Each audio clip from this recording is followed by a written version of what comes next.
덜 자고 더 알기. 만일 당신이 밤새 잠을 설치고 뒤척였다면 당신은 평소보다 조금 덜 쾌활해 보일 것이다. 이처럼 수면 부족은 관계에도 영향을 미친다. 그렇다면 어떤 면에서 기술이 인간의 수면을 방해하는 것일까? 잠을 빼앗는 행동들. 수면 부족은 행동 중독과 관련이 있다. 우리는 상황이 적절하든 아니든 간에 일단 휴대전화를 집어든다. 불행히도 우리 뇌는 소셜미디어를 확인하거나 쉼없이 작은 스크린으로 영화를 보는 행위에 맞춰 만들어지지 않았다. 인간에게 수면은 꼭 필요하다. 하룻밤 푹 잤을 때의 개운한 기분과 겨우 3시간밖에 자지 못했던 상태를 비교해보자. 밤에 우리 뇌는 스스로를 정화하고 시냅스는 회복된다. 기억의 강화도 마찬가지다. 중요한 연결이 굳게 다져지는 동안 덜 흥미로웠던 신경 연결은 와해된다.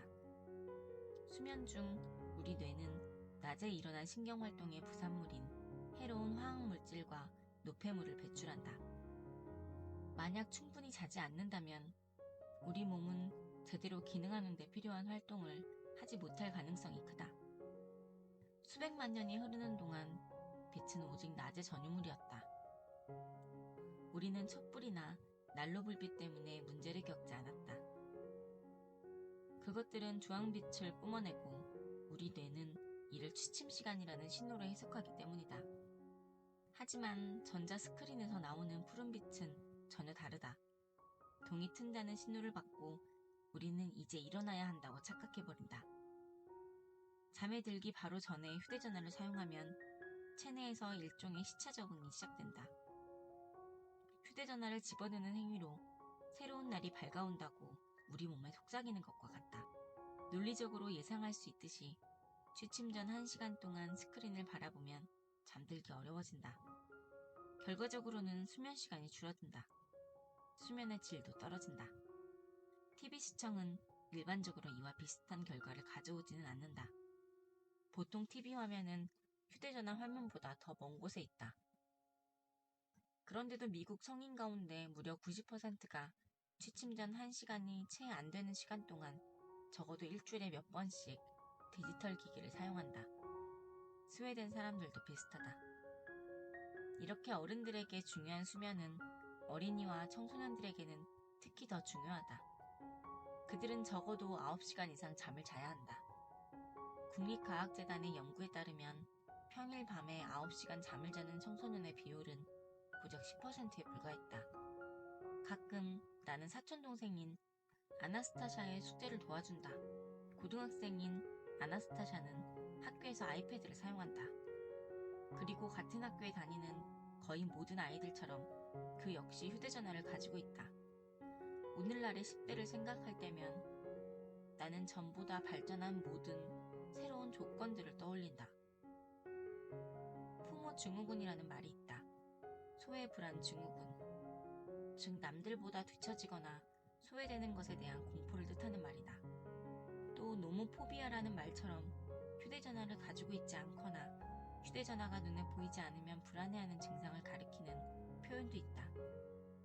유령 진동 증후군이라는 말까지 있다. 주머니에서 가벼운 진동을 느껴 휴대전화를 꺼내야 할 것 같다고 느끼는 상태를 말하는데, 이 증상은 심지어 휴대전화를 가지고 있지 않을 때도 일어난다고 한다. 어떤 연구에서 실험 대상이었던 교사들 가운데 87%가 현대의 학생들과 관련해 이렇게 표현했다. 현대 기술의 사용은 집중하는 시간이 짧아 쉽게 산만해지는 세대를 낳았다. 또 64%는 디지털 미디어가 학생들의 학업 성취를 돕기보다는 오히려 더 산만하게 한다고 대답했다. 또 다른 연구에서는 391명에 달하는 학생들의 디지털 습관을 조사했다. 그 결과 19%의 학생이 휴대전화의 소리를 끄거나 잘 때 기기를 따로 두는 반면 39%는 잠자리 근처에 두되 진동으로 모두를 전환했고 42%는 소리를 켜둔 채 가까이에 두고 잠드는 것으로 나타났다. 하버드대학교 의과대학에서 진행된 연구에서는 전자책을 읽는 사람이 종이책을 읽는 사람보다 수면 상태에 들어가는데 10분이 더 걸린다는 실험 결과를 발표했다. 전자책 사용으로 멜라토닌 분비가 1시간 30분가량 지연된다는 점도 밝혀졌다. 멜라토닌은 우리가 수면 상태에 들어갈 수 있게 도와준다. 따라서 낮은 멜라토닌 수치는 훨씬 늦게 잠드는 원인이 된다. 또 전자책을 읽는 독자들은 일반적으로 체내에 멜라토닌이 적게 분비되었고 렘 수면이 12분이나 줄었으며 다음날 아침에는 평소보다 더 개운하지 못한 상태로 일어났다. 반면 오디오북을 듣는 사례에서는 화면을 보지 않아 푸른빛의 영향을 피할 수 있었다. 많은 연구에서 어린이와 청소년, 성인이 된 대학생을 실험 참가자로 선정해 진행했다.